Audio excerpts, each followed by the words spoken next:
Assalamu alaikum. Good morning, my dear students. Once again, I welcome to all of my students from class 9A. Okay. I hope so. My all students are very happy at home. इस वक्त मेरे तमाम जो 9A के students हैं वो बहुत खुश होंगे घर पे और बहुत अच्छा पढ़ रहे हैं. ओके आप लोगों के पेरेंट्स की तरफ से बहुत से अच्छे मैसेजेस आते हैं जिसमें हमारे कह सकते हैं कि हमारी जो एक इंटरलिंक क्लास है इसके लिए बड़ा अच्छा वो लोग हमें कॉम्प्लीमेंट्री कह सकते हैं कि वो रिगार्ड देते हैं. लेकिन एक बात मैं बता दूं कि देखिए अभी हमारा ना पहला स्टेप है आपकी how to cover your syllabus. इस मंथ में जैसे कि मैक्सिमम सिलेबस आप लोगों का कवर हो जाता है रिगार्डिंग दिस चैप्टर, क्योंकि ज्योग्राफी के चैप्टर मैंने आपको पहले ही बताया था काफ़ी लेंथी है. तो आपके असाइनमेंट वर्क जो होते हैं being as your test quick task response होता है वो नेक्स्ट मंथ से इंशाल्लाह ताला मंथ ऑफ जुलाई से हम लोग कोशिश करेंगे कि उसको जल्द से जल्द, जैसे अगर पीरियड मेरा 40 मार्क्स का मैं अगर आपके साथ इंटर लिंक बनाऊं तो उसमें 20 मिनट्स आपके टेस्ट के मैं रखूं जिससे आप लोग क्विक टास्क कोर्स के जरिए जो रिस्पांस है वो टेस्ट का मुझे थ्रू MCQs है, वन वर्ड आंसर है, उसको फॉर्म फिल करके आप मुझे शेयर कर लें. ठीक है, it's one of the other thing. But today we discuss about the next chapter, the topic, and the today's topic is the effects of climate on human life. हमने last time meet किया था the type of climate by the different you say the critical angles में हमने उसको पढ़ा था about the temperature, about the areas, directions, places. Okay, structure को हमने पढ़ा था harsh, hard, cold. Okay, it पे open your textbook पे chapter number 3. Chapter number 3 and the topic is the land and environment. Land and environment, page number 66 at the end. Okay, take your highlighter and lead pencil to underline the difficult words for your MCQs, for your one word answer, for your quick task response. और मैं ये पहले बता दूं कि अगर मैंने आपका टेस्ट कंडक्ट करना है तो जितना मैंने आपको पढ़ाया है उन्हीं पेजेस में से फिर आप लोगों का रिइंफोर्समेंट टेस्ट जो है वो बनाया जाएगा, which is based on different assignment work like especially MCQs and short question answer, जिसको आप लोग विद इन 20 मिनट्स का आपको टारगेट देंगे. 20 मिनट्स के अंदर जैसे ही आप फिल करेंगे उसका क्या मेथड होगा आपसे रिसीव करने का, let us discuss afterwards. Okay, I read that text carefully and please make sure to underline the difficult structure words. Climate affects the human life very deeply. Keep in mind all the human activities are affected by the climate. Okay, all the economic, underline please which kind of things: economical, social, culture, political and commercial activities. कि activities की जो ये type है ये total जो है इनको disorder आ जाता है. क्यों? Mostly of the people living in any part of the country depend mostly to a great extent upon the climate. ये committed बात होती है. Number 2, there is instability in climate of the plain areas of Pakistan. जो plain areas हमारे यहाँ हैं उनमें एक इंस्टेबिलिटी होती है, एक वेदर का या क्लाइमेट का एक रेशियो ऐसा है जो कि इंस्टेंटली उसको यानी कह सकते हैं कि एरियाज में पाकिस्तान के पाया जाता है. It means that summers are hot, common बात है कि कमिटेड थिंग कि summers are totally hot, harsh, okay, temperature is very high and winters are very cold, extremely cold. Okay, this type of climate is very useful for the different kind of crop. अब इसमें different type of crops के growth के लिए, उनकी fertility के लिए, क्योंकि temperature वैसा होता है winter के मुताबिक winter को वो लोग utilize करते हैं, summer का होता है तो summer के मुताबिक उसको utilize करते हैं. और ये crops में, healthy fruits में, vegetables में बहुत अच्छा role perform करते हैं. ठीक है, plain areas are made up by the soil that are reversed by along with them. That's why they are very fertile. इनकी fertility बड़ी strong होती है. These are densely populated area. Underline please. The income of the people living in this area depends upon agriculture industry associated with agriculture. और जो यहाँ के मकामी लोग होते हैं जो रहते हैं उनके different जो resources होते हैं तो agriculture अगर उनके साथ है तो उससे उनको associated होकर वो अपना per month जो structure है घर का चलाते हैं. अगर जो domesticated किसी industry के साथ link है उनका वो उसके साथ अपना resource earn करते हैं. So that's why the economic condition of inhabitants is comparatively better. They enjoy better economic. As इसमें अगर आप देखें यहाँ से, the area has the maximum of population. Okay, these area have very better facilities of transportation and communication. People enjoy better facilities. अब कुछ जगह हमारे यहाँ नॉर्थन एरियाज में जाके देखें वाकई वो इतनी डेवलप हो चुकी हैं. Communication system one of the best. Okay, resource system one of the best. Okay, building, transportation, communication, other resources, उन्होंने उस एरिया का एक टोटल कह सकते हैं स्ट्रक्चर ही फेस ही चेंज कर दिया है। सेम चीज़ है कि ड्यू टू फैसिलिटीज उतनी उस स्पेस की डिमांड बढ़ जाती है, उस जगह की वर्थ बढ़ जाती है, उस जगह का एक नाम बढ़ जाता है। Number next point, the northern and the north west, please underline the pace. Northern and the north west area Pakistan are surrounded by mountains range, totally mountain range, जहाँ पहाड़ी इलाकियां सिलसिला शुरू हो जाता है। These areas are thousands of meters higher than sea level। ज़ाहिर है कि समुंदर नीचे है, पहाड़ इतनी बुलंदी पे, इतनी ऊंचाई पे हैं, ठीक है, और दे आर टोटली स्ट्रेच, वो फैले हुए हैं चारों तरफ में, उन ऑल ओवर फोर साइडेड जो हैं वो फैले हुए हैं। क्या? Mountains, they are totally covered by the densely mountains upon as higher than the sea level। The temperature is lower because of this height, क्योंकि जितनी हाइट है ऊंचाई पर है, so that's why temperature का जो expand वहाँ पे लो है। In winter the temperature of mountain areas falls below, वो गिर जाता है 0 डिग्री में। बाकी देखिए अगर विंटर सीजन हो तो हमारे यहाँ जो टेम्परेचर है हमारे एरियाज का, दैट मस्ट बी एक्सट्रीमली 0, वो नेगेटिव हो जाता है, ठीक है। इवन के वहाँ पे रहने वाले जो मकामी लोग होते हैं उनके जो टैप्स होते हैं उनमें पानी बिल्कुल फ्रीज हो जाता है, जम जाता है, ठीक है। It snows frequently, underline please, लगातार मसलसल, ठीक है, बर्फबारी होती है। All the activities of the people living here are limited. अब जब विंटर सीजन होता है तो जितनी जो डोमेस्टिकेटेड एक्टिविटीज होती हैं इंडोर की आउटडोर की, वो बिल्कुल सम अप हो जाती हैं, बंद हो जाती हैं। अगर खवातीन हैं वो घर में बैठ जाती हैं लेकिन वो खुद को वेस्ट नहीं करती, वो डोमेस्टिकेटेड जो उनके आर्ट होते हैं, हैंडमेड हैंडीक्राफ्ट्स होते हैं, शॉल्स बनाना, बैग्स बनाना, मैट्स बनाना, हैंडीक्राफ्ट्स को बनाते हैं। इस तरह मेल मेंबर्स भी घर में बैठ के वो एक्टिविटी को प्रेफर करते हैं। जैसे ही उनका मौसम चेंज हो वो उसका डिस्प्ले बाहर ले आते हैं, स्टोरेज ऑफ फूड घर में कर लेते हैं, ग्रैम्स हैं, सीरियल्स हैं, पल्सेस हैं, फ्रूट्स हैं, इवन मीट तक जो है उसको वो बॉयल करके या पहले ही उसको ड्राई फॉर्म में यूज करके फ्रीजर्स अवेलेबल है, वेल एंड गुड, जिनके पास नहीं होते वो रख लेते हैं।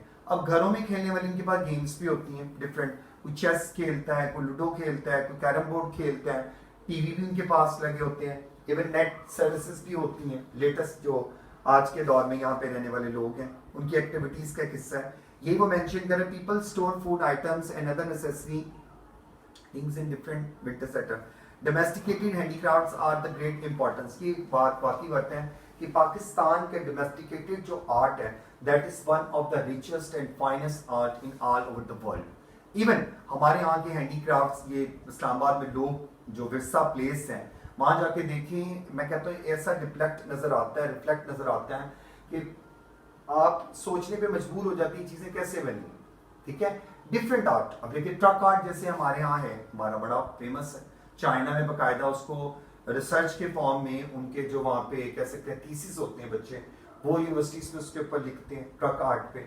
सिमिलर हमारे यहाँ जो डोमेस्टिकेटेड हमारी खवातीन हैं जो कि नॉर्थन एरियाज में रहती हैं, उनके बनाए हुए जो हैंडीक्राफ्ट्स हैं वो ऑल ओवर द वर्ल्ड में, not in Pakistan, all over the world इतने फेमस हैं, उनकी एक वर्थ है, उन पर रिसर्च किया जाता है, उनकी बाय प्रोडक्ट्स को देखा जाता है, the use of costume, fabric, threads, buttons, laces, mirrors, glass cutting, okay, stitching, okay, woolen sweaters, woolen shawls, okay, these products are very rich, okay. Domestic handicrafts are of the great importance. Some people as a shift their cattle from mountain areas to plain areas and pastures cannot be used to, so क्योंकि snowfall के दौरान ऐसा होता है कि बहुत सारे लोग जो अपने रेयर एनिमल्स होते हैं जो उनके फार्म हाउस पे कह सकते हैं या उनके डोमेस्टिकेटेड एरियाज में उन्होंने उनको कैप्चर किया होता है, फेड कर रहे होते हैं, शदीद सर्दी की वजह से चूंकि वो खुले मैदान में उनको नहीं रख पाते उस जगह पे, वो उन्हें मीनवाइल थोड़ी दिनों के लिए, थोड़ी देर के लिए किसी ऐसी जगह शिफ्ट करते हैं जहाँ पे चारों सराउंडिंग पे उनको हीट अवेलेबल हो, वो कवर हो सके बारिश से, सर्दी से, बर्फबारी से, उनके वो रेयर एनिमल्स जो है वो बच जाए, ठीक है, उनको बचाने के लिए स्नोफॉल से, बारिश से। इसी तरह during the summer these areas are turn into lush green pastures again, okay.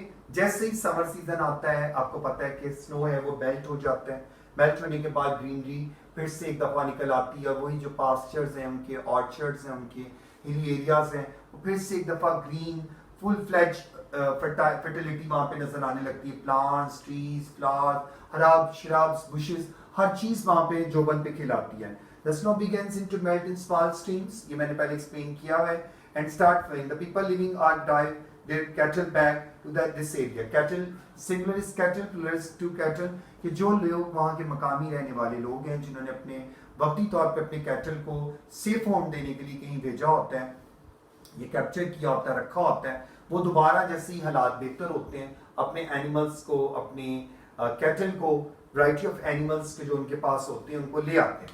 Okay, farming is the major occupation of the people in summer season. Now summer season start, so what about the farming?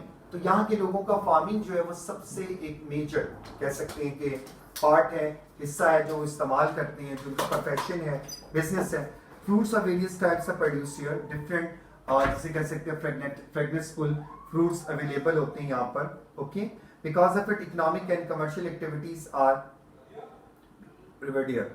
Mountains areas are relatively less produce, reserves of minerals are, और इसके अलावा minerals के यहाँ पे मादनियात के बहुत सारे resources भी अवेलेबल होते हैं. हमारे यहाँ चूंकि मिनरल्स, पाकिस्तान आल्सो भी very rich in minerals too, not in agriculture, also भी very rich in minerals too, और बड़े रेयर मिनरल्स होते हैं यहाँ पे. और मिनरल्स में कुछ ऐसे स्पेसिफिक एरियाज होते हैं जिनकी बड़ी वर्थ होती है, जिनकी डिमांड होती है. क्यों? The people of this area was very hard working, क्योंकि यहाँ के रहने वाले लोग बड़े एनर्जेटिक होते हैं, याद रखना, बड़े हार्डर होते हैं, क्योंकि पहाड़ों की ग्रोथ में जो लोग डेवलप होते हैं, बढ़ते फूलते रहते हैं, या उस माहौल में, उस एनवायरनमेंट में रहते हैं, वो बहुत हार्ड वर्किंग होते हैं. उनकी जो एक स्ट्रेंथ होती है बॉडी की, बड़ी रफ एंड टफ होती है. वो क्लाइमेट को बड़ा अच्छा फेस कर लेते हैं. वेदर का चाहे जितना ही हार्ड हो, वो उसको फील करें. उनके हार्ड मतलब कि अगर कभी वहाँ के लोगों को देखें, इतने वो मेहनती होते हैं, जफाकश होते हैं, उनके हाथों पे चाहे जितनी मर्जी चोटें लगनी हो, तकलीफ हो रही हो, तो वो काम से नहीं घबराते, वो काम करते हैं, मेहनती. Okay, most important thing, tourism industry. आपको पता है इस वक्त पाकिस्तान का बहुत स्ट्रांग हुआ है इन, मतलब जब से खास करके दहशतगर्दी का हम पे एक बहुत बड़ा स्टेन लगा था, तो पाकिस्तान में टूरिज्म जो बिल्कुल खत्म कर दिया गया था. लेकिन अब बाकायदा तौर पे यूएनओ ने इस चीज को प्रूव किया है कि Pakistan is one of the prosperous country, और यहाँ के टूरिज्म को ओपन किया गया है, ओपन फॉर ऑल फॉरनर्स, कि यहाँ हर तरह के नेशन पीपल लोग यहाँ आते हैं. हमारे मकामी लोगों के लिए नहीं है, हम सब के लिए ओपन है. सो टूरिज्म हमारे यहाँ का एक स्ट्रॉन्ग अट्रैक्शन है. यहाँ की जगहों का tourism prospers due to the significant picture, कह सकते हैं कि यहाँ का स्ट्रॉन्ग दिखाने के लिए, उसको रिफ्लेक्ट देने के लिए टूरिज्म का बहुत रोल है. Page number 68. The climate of a desert. Now we discuss about the climate of the desert of Pakistan is too hard and dry. Okay, there is much difference between the day and night temperature. Daytime is totally harsh, hard, difficult for the people, and night time is extremely cold. रातें बहुत ठंडी होती हैं desserts में. Heat waves blow during daytime. Dust storms जो वहाँ पे common होते हैं are also very experienced. वहाँ पे देखे जाते हैं. Dust storm, heat storms वहाँ पर आते हैं. The southern area of Punjab and the southern areas of Punjab and northern as well as southern areas of Sindh basis के हिसाब से have especially the characteristics of deserts. The people living here lead इसी तरह find करें lead a life. This area receives very little rainfall. Underline please. This area receives very little rainfall. Therefore, people have to fetch water from far or distant places. The life is comparatively as a comfortable in this area, which have canals as a source of water. जहाँ पे canal जो है बतौर एक source of water के इस्तेमाल की जाती हैं. Rearing of sheep जो livestock department से related है. Domesticated rearing animals and goats is the major source of earning for the people of this area. यहाँ के रहने वाले लोगों का जो major earning है वो rearing animals है. Rear animals को वो लोग domesticate करते हैं, घर में पालते हैं, अच्छा feed करते हैं. Animals की एक अच्छी variety होती है, cow, sheep, buffalo, goat, lamb, ये सब उनके पास होते हैं. Okay, the climate of the Balochistan plateau is extremely hot during summers and extremely cold during winter. ये बार-बार पिछले points repeat हो रहे हैं, इसी में फिर दोबारा आए हैं. Some areas having high altitude receive snowfall underline please during winter time. This is the driest area of Pakistan. ये जो plateaus हैं ये बेसिकली ड्राई होता है. इनका क्लाइमेट बहुत हार्श होता है, हार्ड होता है, ड्राई होता है, स्किन बिल्कुल ब्लैक हो जाता है. ओके, स्किन के ऊपर अक्सर लोगों को ये वबाई अमराज वहाँ पे जाके निकल आती हैं अगर वहाँ का टेम्परेचर हमें सूट नहीं करता. Winter snowfall is an important source of availability of water versus in this area. During summer, water is stored in dells and small river. ये स्टोरेज प्लेसेस हैं जहाँ पे पानी होता है. Hence lakes and seasonal stream जो मौसमी सतह पे वहाँ पे streams होती हैं are found there in plateaus. The rainwater is stored and is carried from the please this is very very important part and the short question too. The rainwater is stored and is carried from one place to another. एक जगह से दूसरी जगह rain water को बारिश के पानी को लेकर जाना through underground channels. You read about the chashma, tubewell, okay, Persian wheel and grids. This thing is most important. These underground channels are very important because of these high temperature in Balochistan. Plateaus are found in capable to found in Balochistan. Water cannot evaporate from here. ये water का जो evaporation process अगर आप लोगों ने पढ़ा हो तो इस स्टेज पे water evaporate नहीं वहाँ पर होता. Cannot evaporate from here. Underline piece here. These water channels have made farming possible in this area. Farming जो possibilities होती हैं इस एरिया के अंदर जितनी भी लिमिटेड होती हैं या जितनी उस एरिया के अंदर की जाती हैं थ्रू वाटर चैनल्स की पूरी होती हैं. The income of this people living in this area mostly depends upon rearing of sheep. Simple वही जो ऊपर वाला पॉइंट है वो नीचे यूज किया गया कि लाइफ स्टॉक के लिए भी ये लोग यूज करते हैं. इनके पास शीप टाइप्स के होते हैं, थिकी फरी हेयर के होते हैं, बड़े बड़े ब्यूटीफुल कलर्स के होते हैं, गॉड्स होते हैं, other cattles too. Other cattle कहते हैं मवेशी को. अदर टाइप ऑफ मवेशी या कैटल इनके पास होते हैं. रेयर एनिमल्स इनके पास होते हैं. This area is rich in producing fruits and mineral resources too. Similar जैसे वहाँ पे फ्रूट्स ऑर्चर्ड्स थे, यहाँ पे भी अच्छे होते हैं. अच्छा, वहाँ पे आपको मिनरल रिसोर्सेज का पढ़ने को मिला, यहाँ पे मिनरल रिसोर्सेज होते हैं. The source of living people जो यहाँ के लोगों का जिंदगी गुजारने का तरीकाकार है, अर्निंग उनका जो वे है upon the availability of the local resources. Local resources वो होते हैं जो वहाँ पे रहने वाले लोगों को उनके मकामी सतह पे अवेलेबल होते हैं. जिस एरिया में वो लोग रहते हैं वहाँ के उस प्रोडक्ट की क्या खासियत है जो अदर प्लेसेस पे जब जाता है तो हैंड टू हैंड सेल होता है. और वो जो प्रोडक्ट को बनाते हैं उस पर उनका इतना पैसे लगते हैं, वो हैंडमेड हैं, ठीक है, वो इसके बैम्बूस के थ्रू, ट्विक्स के थ्रू, बुशेस के थ्रू बन रहे हैं, पेपर आर्ट के थ्रू बन रहे हैं, जो उनकी टेक्निकल टेक्निक्स हैं. Okay, very good point for the glaciers and rain system. What about the glacier? Most important point. Glaciers are thick mass of snow which cover the area, which cover the snows, covering a snow on mountains through the year, at whole year. Okay, that is called a glaciers. It's a definition of glacier. Glaciers कहा जाता है बर्फ के तोते, बर्फ के बड़े glaciers कहा जा सकता है. कैसे? Temperature remains low on the area having high latitude. ऊंची सतह पे जैसे जैसे जाते हैं टेम्परेचर लो होता है. आपको पता ऑक्सीजन का लेवल कम होता है. Climate must be carry with them oxygen cylinders in their different specific containers. Okay, due to this snow continues to fall there. Please underline the definition. When snow is, keep in mind this question is most important for your short question and detailed question answer too. And detailed question and short question answer require one of the word in paragraph. अगर आपको पूछा जाता है define snow and also write the famous glaciers. Okay, define snow glaciers or glaciers and also write the famous glaciers which are found in Pakistan. तो आपने यहाँ से शुरू करना है, जहाँ खत्म करना है वहां तक आपने इसको हाईलाइट करना है. Takes a shape of underline piece thickened ice masses and begins to move downhill. It is called glacier. Snow glacier or glacier, ये इसकी definition है. Please also watch the soul Buffalo glaciers in Pakistan and Siachen glaciers, very most beautiful and very you say God gifted glaciers. In glaciers को देखें तो वाकई लगता है कि पाकिस्तान में भी स्विट्जरलैंड के वो नज़ारे मौजूद हैं. ज़रूरी नहीं कि वो स्विट्जरलैंड जाके देखने हो, आपकी अपनी कंट्री में. मैंने पहले बताया कि टूरिज्म अब इतना स्ट्रॉन्ग है, इतनी अच्छा उसको प्रोसीड कर दिया गया, डेवलप कर दिया गया है आम लोगों के लिए, फॉरेनर्स के लिए. ठीक है, आप जाएं, आपको बहुत मजा आएगा. ठीक है. Abundant snowfall, abundant, plenty. Okay, snowfall on our mountains give rise to the Arctic glaciers. They continue melting slowly in summer season, not in winter, and keep our rivers and stream flowing. और जैसे जैसे ये बर्फ पहाड़ों से melt होती, पिघलती है, पहाड़ों से नीचे चश्मों में आती, चश्मों से नदी, नालों में, नदी में, दरियाओं में, नहरों में, और फिर ये समुद्रों में चले जाती है. वो सीन देखने वाला होता है. वो पानी, वो रंबल ऑफ साउंड्स सुनाई देते हैं, कितने खूबसूरत होते हैं. ट्रांसपेरेंट वाटर होता है जब आइस मेल्ट होती है, और आइस जब बढ़ रही होती है, वो एक नेचुरल ऑब्जेक्ट होता है, खुदा ताला की तरफ से दिखाने का एक बड़ा खूबसूरत सीन होता है. They are a source to provide water to our population. Okay, snow is a source. एक कितना खूबसूरत सोर्स है कि जो नीचे पानी बनकर आता है, और जब पानी बनकर आता है इतने वेज के थ्रू वो गुजरता है. पानी के डिफरेंट कह सकते हैं कि चैनल्स होते हैं जिनसे वो हम तक पहुंचता है, और हमारी पॉपुलेशन के लिए वो इम्पॉर्टेंट है. हमारी आबादी के लिए पानी की क्या अहमियत है, फॉर आवर एग्रीकल्चर, हमारे ज़राअत के लिए, आवर इंडस्ट्री, हमारी जो इंडस्ट्रियल एरिया है, हमारी सनत है, उसके लिए इस पानी की क्या अहमियत है. ओके, बैकबोन है ये उसका.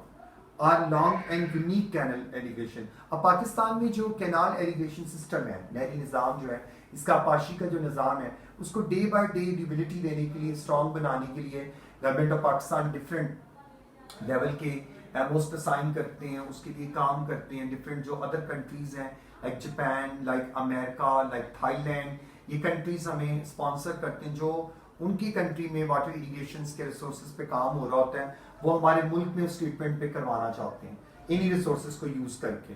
Okay, and there are the few other 5 glaciers which are very most important in Pakistan: Siachen, Baltoro, Biafo, Hispar, Rimo and Batura. Batura, BATURA, Batura restaurant नहीं मैंने कहा, ये नाम है.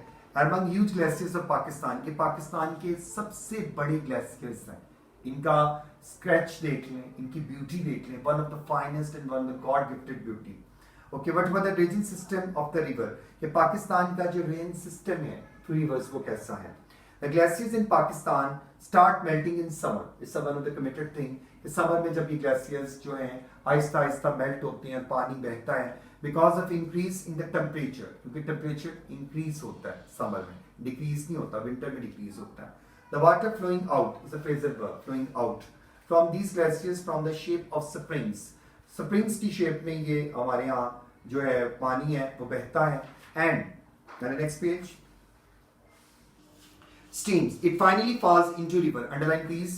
जब ये finally आता है, ये river में आता है. Underline कर ले, इसका जो final appearance है जहाँ आता है, ये collectively इकट्ठा होता है. Because of soil erosion of glaciers. Underline please. Many freshwater lakes, झील को कहते हैं, are formed in the mountain areas of Pakistan. True, lakes mountain areas पे वजह से झील सैफुल मलूक खूबसूरत है. उसके बारे में बहुत सारी ऐसी इमेजिनेटिव नहीं, सच्ची कहानियां हैं जिन्हें आपको पढ़ें तो आपको अच्छा लगेगा. ठीक है, बड़ा वहां का पानी ट्रांसपेरेंट है जो झील के अंदर होता है. They met the water needs of the local people. River Indus and the originating in the northern mountains near the border of China, जो उसके रेलिवेंट में आती हैं, बॉर्डर में आती हैं. The Indus river runs a course through occupied Kashmir, Jammu Kashmir के हिस्से में जो पार्ट आता है, and then enters Pakistan at Skardu.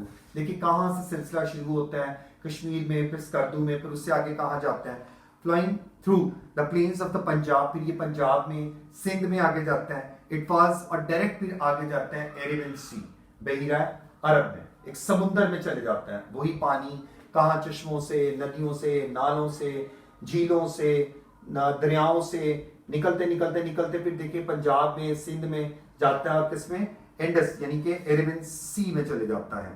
As it flows through it course it joined by several rivers small and large. इस तरह ये बड़े और छोटे, छोटे और बड़े रिवर से गुजरता है. These are called as a river Indus too. Underline these. The eastern tributaries include the river Jhelum. Underline these rivers named Jhelum, Chenab, Ravi and Sutlej. 5 दरियाओं की सरजमीन को क्या कहते हैं, पंजनद. तो ये उसका ही क्वेश्चन बनता है. They join the river Indus in the province of Punjab, और ये हमारे इस पंजाब में जहाँ हम सूबे में रहते हैं, प्रोविंस ऑफ पंजाब में, यहाँ आके कलेक्टिवली इसको ज्वाइन करता है, इसके साथ स्पोर्टिव होता है, इसके साथ मिलता है. द वेस्टर्न ट्रिब्यूटरीज इंक्लूड, ये प्लीज अंडरलाइन कर लीजिएगा, अदर पॉइंट है, ठीक है, like Swat, Kabul, Kurram and Tochi. Tochi, TOCHI, ठीक है. Inshallah ta'ala, in the next lesson we'll discuss about the vegetation. PowerPoint 70, 71 to 73 तक हम इसको रीड करेंगे. अच्छा, अब आप लोगों को नोटबुक का लास्ट टाइम मैंने बता दिया था, आप लोगों ने फोल्डर बना लिया होगा अपना, ठीक है. आपने चैप्टर नंबर 3 उस पर मेंशन कर लिया होगा. Very good. इन केस जिन्होंने बना लिया, topic mention in land and water only one time, not again and again. Okay, now you mention the date with the help of your blue marker. Okay, 29 June 2020. Class work लिख लें, homework लिख लें अगर चाहें तो, कोई बात नहीं. होमवर्क असाइनमेंट है तो प्लीज आप इसको होमवर्क लिख लें. Make sure the day Monday.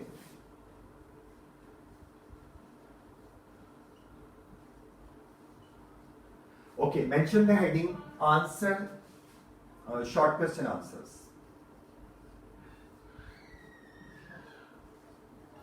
Use your blue marker for question heading.